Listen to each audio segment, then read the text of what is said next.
Amen.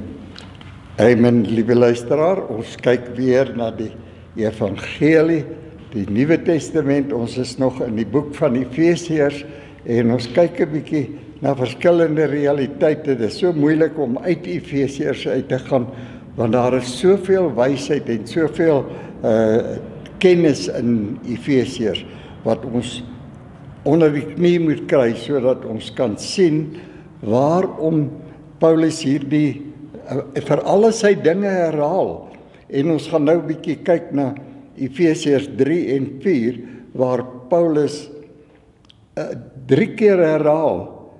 Hy herhaal hierdie frase om hierdie rede. 3 keer herhaal hy dit in hierdie 2 hoofstukke. Om hierdie rede. Wat is die rede?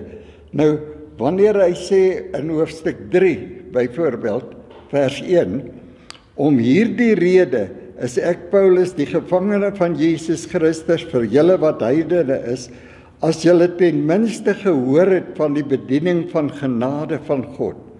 Jy sien, nou bring hy hierdie realiteit na jou toe. Maar hy sê om hierdie rede moet jy die genade verstaan. Nou, om daai rede te verstaan, moet jy nou kyk na die laaste paar versies in hoofstuk 2, want anders gaan jy nie weet waaroor praat hy nou, om hierdie rede, die laaste versies. Ek gaan so van vers 19 aflees, in hoofstuk 2. Hy sê, so is julle dan nie meer vreemdelinge en bywoners nie, maar medeburgers van die heiliges en huisgenote van God. Kan jy dink, as jy in die allerheiligste kan inbeweeg, allerheiligste, wat 'n verbode terrein was vir geslagte, is ewe skielik beskikbaar gestel vir die publiek en deur Christus se dood kom hy en daardie gordyn skeur in 2 en die allerheiligste gaan oop, sodat elke mens kan inbeweeg deur die genade van God. Nie deur niks anders nie. Nie deur jou bekwaamheid, deur enige iets wat jy bereik het of moet bereik nie, maar alleen deur geloofsgehoorsaamheid. Beweeg nou in die allerheiligste in, met vrymoedigheid, sodat jy absoluut aanvaar dit wat Jesus Christus vir jou kom doen het aan die kruis van Golgotha. So, dan benadruk hy hierdie realiteit, dat jy nou 'n huisgenoot van God is, gebou op die fondament van die apostels en die profete, terwyl Jesus Christus self die hoeksteen is, die belangrikste steen in die hele gebou, want hy het deur sy vlees heen die gordyn na die allerheiligste geskeur, en so kan jy nou inbeweeg. En nou sê Paulus om hierdie rede, dat hierdie genade aan jou verskyn het, sodat jy kan inbeweeg, en weer die hele gebou, goed saamgevoeg, verhuis tot 'n heilige tempel in die Here. En nou luister wat gaan hy sê, in wie julle ook saam opgebou word, tot 'n woning van God in die Gees. As jy hierdie geestelike realiteite aanvaar, dan dit is die enigste manier wat jy tot die volheid van die werklikheid van die skrifte kan kom. Want hierdie boek sê, Johannes 6 vers 63, hierdie woord is gees en lewe. Dis net hierdie boek wat jou in 'n geestelike realiteit kan inbring, sodat jy kan verstaan wat se voordele jy kan trek uit hierdie realiteite. Dat jy nou nie net kan inbeweeg na God nie, maar dat jy in sy heilige tempel ingebou word as 'n lewende steen, vir tyd en ewigheid. Dit is daarom wat die skrifte so pragtig is. As jy sien hoe dat, ek gaan net vir die 1 Korintiërs 1 vers 8 en 9 ook lees, laat jy sien as jy ingebou is, Dis 'n werksverrigting van God. Luister hoe stel hy dit. Hy sê wat julle ook sal bevestig tot die einde toe, om in die dag van die Here Jesus Christus onberispelik te wees. Jy sal gereed wees om ingebou te word in daardie gebou. God is getrou, deur wie julle geroep is tot gemeenskap met sy Seun Jesus Christus, ons Here.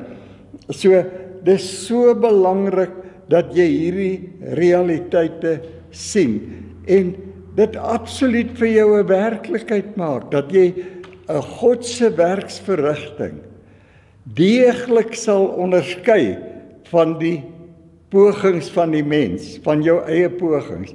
Jou deel is net om te aanvaar, sodat jy kan ervaar. Om te aanvaar is geloofsgehoorsaamheid. As jy enige realiteit in die gees aanvaar, dan word dit jou eiendomsreg en jy kan daarin begin lewe. Nou skryf Paulus om hierdie rede, hierdie wonderlike rede praat hy van die ewigheid, van 'n gebou van God wat gebou sal word, waarin hy gaan woon en jy 'n lewende steen kan wees wat in daardie gebou, jy sal ewige deel wees van hierdie groot God se heerlikheid, wysheid en rykdom en genot. Dit is so belangrik dat ons absoluut nou tot volwassenheid kom. Ons besef mos nou, en miskien moet ek dit net weer herhaal. Ons het dit al gehanteer, maar mens kan nooit genoeg daaraan herinner word nie. Luister net wat sê Hebreërs 6 van vers 1 af. Hy sê daarom, nou as hy sê daarom, dan moet ons kyk waarom sê hy daarom. Dan lees ons die 5de hoofstuk van vers 13 af. Hy sê, want elkeen wat melk gebruik, is onervare in die woord van geregtigheid, omdat hy 'n kind is. Jy sal nie verstaan as jy nie opgelei word in hierdie heerlikheid nie. Dit is so belangrik, mense. Die mense wat kom, word so verryk. Dit is so belangrik dat u met ons kontak en ons seminare bywoon. So, luister nou net wat sê hy weer in Hebreërs 6. Daarom moet ons nie bly by die begin van die prediking aangaande Christus nie, maar na die volmaaktheid voortgaan, sonder om weer die fondamente te lê van bekering uit dooie werke en die geloof in God. Nee, ons het nou 'n geloof ontvang wat uit die hemel uitkom, dit wat God vir ons geskenk het. Ons is nou op vaste spyse en kan in hierdie woord van volmaaktheid groei dag vir dag. Dit is so belangrik. En nou gaan Paulus voort en ek haal net aan nog in die 3de hoofstuk in vers 12. Skus tog van vers 11 af.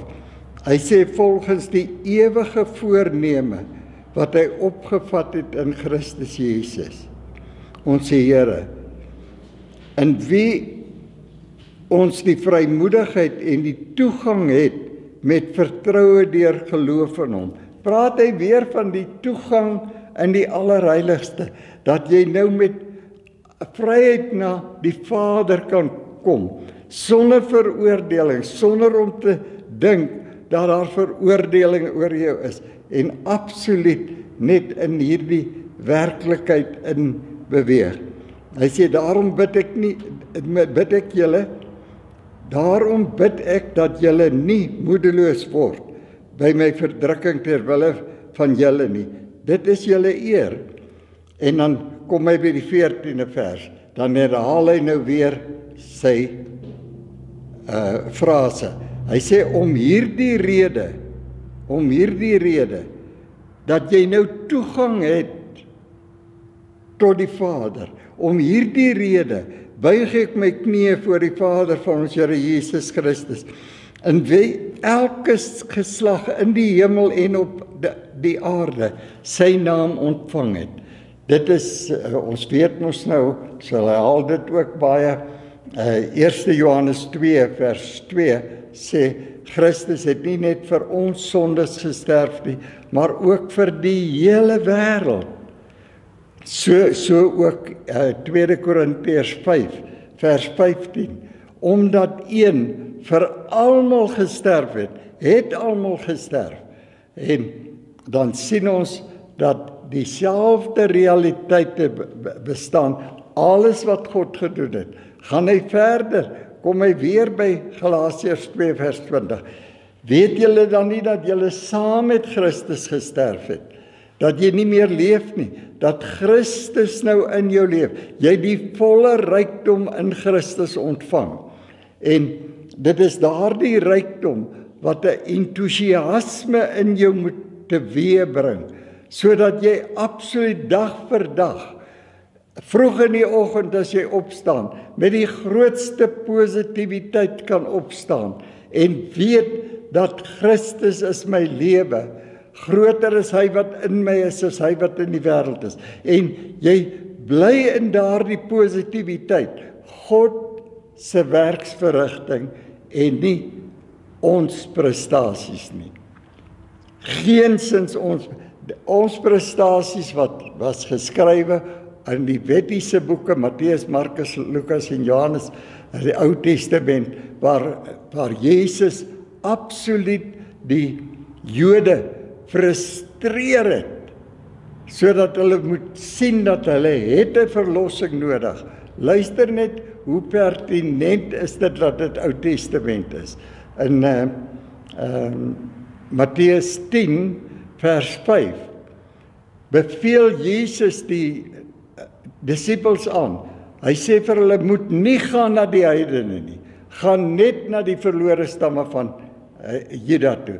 So, dit is so belangrik dat daai boeke was net vir die wettiese mense wat nog onder die wet van Moses was geskryf was, om hulle vry te maak.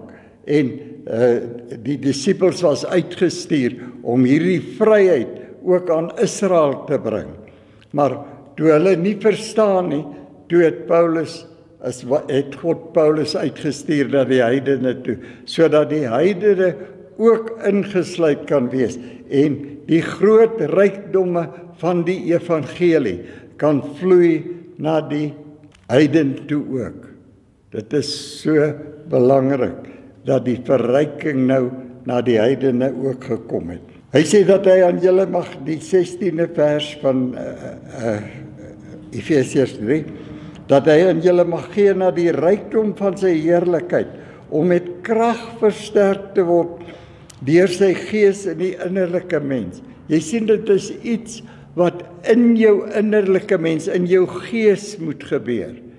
Die mens is gees, siel en liggaam, maar die lewe van die mens is absoluut net die gees. Die gees is die lewe. Die oomblik wat die gees uit die mens uitgaan, dan is hy in die dood.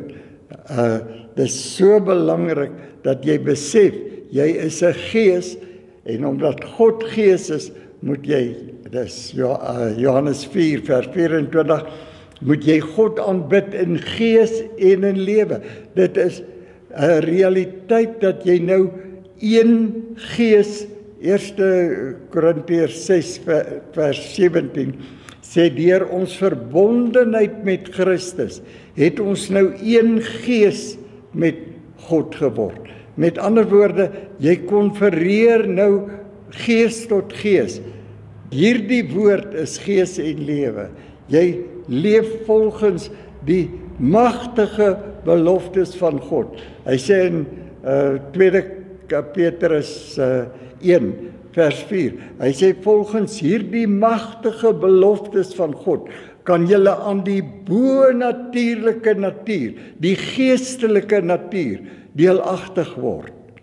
En dan skryf hy in 2 Korintiërs 1 vers 20, hy sê dit maak nie saak hoeveel beloftes van God daar ook al is nie. In Christus is hulle almal ja en amen. Inteendeel in die 19de vers bevestig hy sê, God se woord is nie 'n ja en 'n nee woord nie. Dis nie die beloftes kan vir jou werk, maar as jy dit nie, daar's geen voorwaarde aan nie. Beloftes is 'n geskenk van God aan die mens. Jy moet inbeweeg soos jou wedergeboorte 'n geskenk is, soos jou bekering 'n geskenk is, soos jou heiligheid, jou geregtigheid, jou verlossing geskenke is, so is elke realiteit 'n geskenk van God. En dit is daarom wat jy dan in 'n ewige verblyding kan ingaan, om al die tyd te weet, hierdie groot God sal nie vir my lieg nie. Hy sê in Romeine dat hierdie geskenke van God is onberoulik. Iets wat hy aan jou geskenk het, sal hy nooit weer terugneem nie. So, hy gee vir ons die grootste sekerheid, mense, dat ons in 'n werklikheid kan inbeweeg en absoluut hierdie realiteite vir onsself toeëien, sodat ons versterk kan word. Dan die Afrikaans in die 4de hoofstuk van Efesiërs is bietjie anders vertaal, maar die oorspronklike vertaling, as jy lees in die King James, dan sê hy weer, om hierdie rede, therefore, om hierdie rede, nou lees hy so in die 4de hoofstuk, om hierdie rede vermaan ek julle, as gevangene van die Here, om te wandel waardig in roeping waarmee julle geroep is. Dan wil die kerk vir jou voorgee dat jy moet nou 'n heilige lewe leef, want jy moet nou 'n waardige lewe. Nee, dis nie wat die skrif sê nie. Die skrif sê, jy moet hierdie heiligheid wat jy gekry het, moet jy nou waarlik waardeer. Dit moet vir jou 'n waardige skat wees. Jy moet dit absoluut toeëien, en hoe meer jy dit toeëien, hoe makliker sal jy in 'n volle heerlikheid inbeweeg. Hy sê met alle nederigheid en sagmoedigheid en lankmoedigheid, terwyl julle mekaar in liefde verdra. Nou weet ons hy in Titus, skies tog nie, in Filemon, die 6de vers, hy het net 1 hoofstuk, praat hy van al die goeie dinge wat in ons is. Alles wat God in ons geïnvesteer het, deur hierdie evangelie. As hierdie evangelie nie vir ons 'n werklikheid word nie, as dit nie is dit wat Paulus oor en oor herhaal, om hierdie rede, kyk nou net wat die rede is. Ek lees van die hoofstuk 3 af weer, want dit is waar hy geëindig het. Hy sê, sodat Christus deur die geloof in julle harte kan woon. Deur jou geloof. As jy dit nie glo nie, iemand anders kan jou nie help nie. Jy moet glo wat God vir jou gedoen het, sodat Christus deur die geloof in julle harte kan woon, julle wat in liefde gewortel en gegrond is. En dit is seker een van die belangrikste fasette van die evangelie wat jy ooit kan naspeur, is om te kyk hoe lief God werklik vir jou is. Hoe lief God werklik vir die wêreld was. As ons 'n bietjie tyd het, kan ons sommer net na 1 of 2 versies kyk. En julle in staat kan wees om saam met al die heiliges ten volle te begryp wat die lengte en die diepte en die hoogte en die liefde van Christus te ken, wat kennis oortref. Kennis kan dit nie vir jou beskryf nie. Hierdie liefde is te groot, daar's nie 'n woord om dit te beskryf nie, sodat jy vervul kan word tot al die volheid van God, want dit is in werklikheid al die liefde van God wat aan die mens verskyn het, en deur sy liefde het Christus gekom om hierdie heerlikhede te vervolmaak. en aan hom wat mag het om te doen ver bo alles wat ons bid of dink. Soos jy dink, so is jy. Wat ons dink volgens die krag wat in ons werk. Daardie krag kan net in jou werk as jy 'n gelowige is. As jy absoluut glo wat hierdie groot God vir jou kom doen het. Dis so belangrik, maar ek wil weer eens dit benadruk. Dit is net as jy die liefde van God naspeur. As jy in die boeke van, veral in die boeke van Efesiërs en Kolossense kyk en sien hoe lief God jou werklik gehad het. Maar ook hier waar ons nou, ek gaan vir julle 'n deeltjie lees uit Romeine 8. Hy sê van vers 28 af byvoorbeeld. Hy sê ons weet dat vir hulle wat God liefhet, alles ten goeie meewerk, vir hulle wat na sy voorneme geroep is. Want die wat hy van tevore geken het, die het hy ook van tevore verordineer om gelykvormig te wees aan die beeld van sy seun, sodat hy die eerstgeborene kan wees onder al die broeders. En die wat hy van tevore verordineer het, die het hy ook geroep, en die wat hy geroep het, die het hy ook geregverdig, en die wat hy geregverdig het, die het hy ook verheerlik. Jy sien alles uit hom uit. En dan lees ek in die 36ste vers, hy sê soos geskrywe is, om u ontwil word ons die hele dag gedood, want die natuurlike wêreld kan dit nie verstaan nie. Ons is gereken as slagskape. Maar in al hierdie dinge is ons meer as oorwinnaars deur hom wat ons liefgehad het. Sy liefdesopenbaring, die hele Nuwe Testament, die kruisiging is die liefdesopenbaring van hierdie groot God. En dit is spesifiek vir jou as persoon. Jy moet besef dat al sou hy kom net vir jou, dan is dit hoe hy sy liefde aan jou openbaar. Ongeag van jou omstandighede, het hy gekom om sy volheid aan jou te openbaar, sodat wat jy ook al vir jouself toeëien, 'n werklikheid vir jou sal word. Hy sê in die boek van Romeine, sê hy byvoorbeeld, hierdie God, wat dinge roep wat nie bestaan nie, asof hulle bestaan. En dit is nou in die werklikheid wat jy deur die geloof kan ingaan, om dinge te roep wat nie bestaan nie, asof dit bestaan.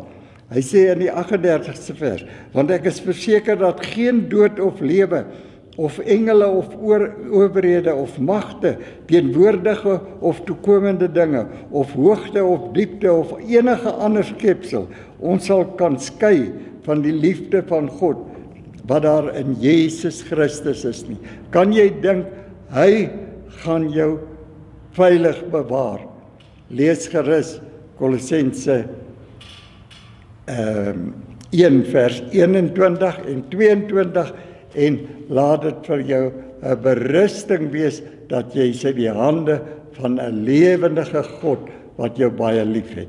Amen.